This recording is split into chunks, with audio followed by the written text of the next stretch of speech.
Assalamu alaikum.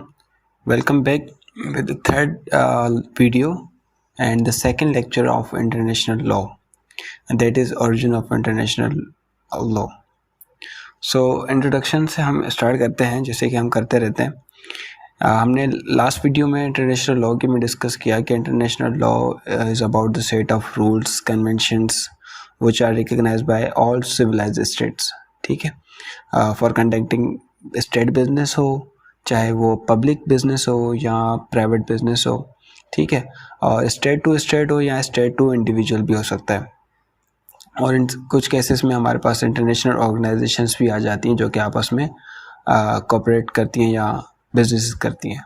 ठीक है, तो अब जो ये टर्म था इंटरनेशनल ऑर्गेनाइजेशंस और इंटरनेशनल लॉ का, वो क्वाइन किया गया, जो जिसने दिया था वो इंग्लिश फिलोसोफर थे जेरेमी बेंथमन.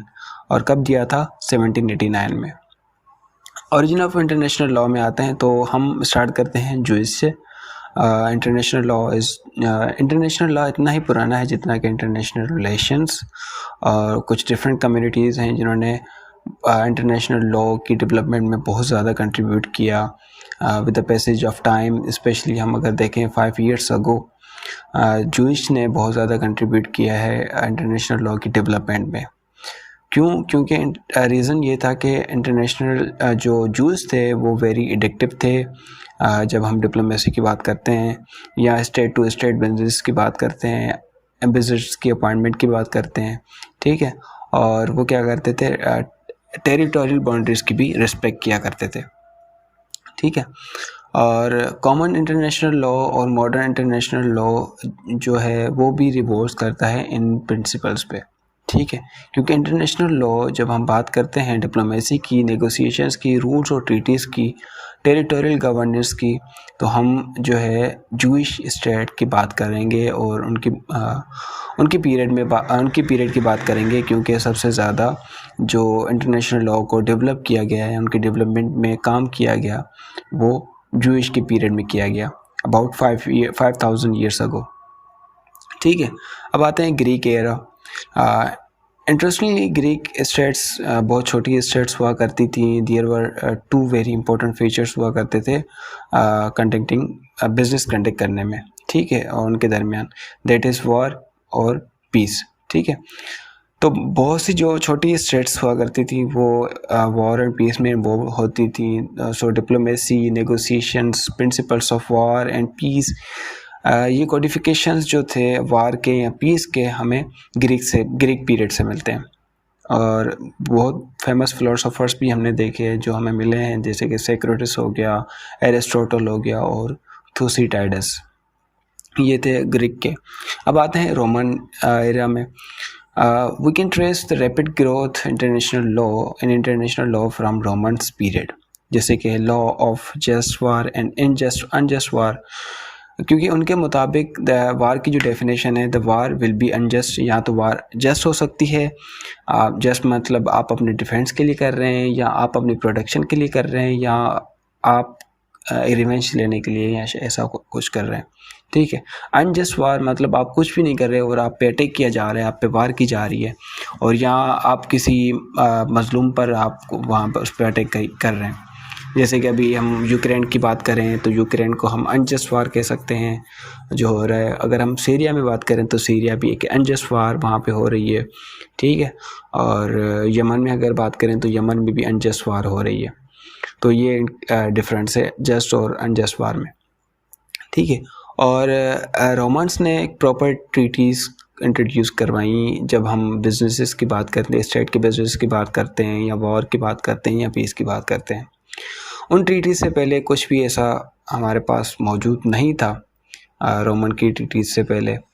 सही है, और उनके मुताबिक 3 किस्म की ट्रीटीज़ होती हैं. एक होती है फ्रेंडली ट्रीटीज़, दूसरी होती है ट्रीटीज़ फॉर रिकग्नाइजेशन, और third is treaties for alliances. ठीक है, और उनके मुताबिक, रोमन्स के मुताबिक, के वॉर्स के भी 3 फंडामेंटल कॉजेज़ होते हैं. एक होती है वॉर फॉर सेल्फ प्रोटेक्शन, जो कि हमारे पास जस्ट वार में आती है.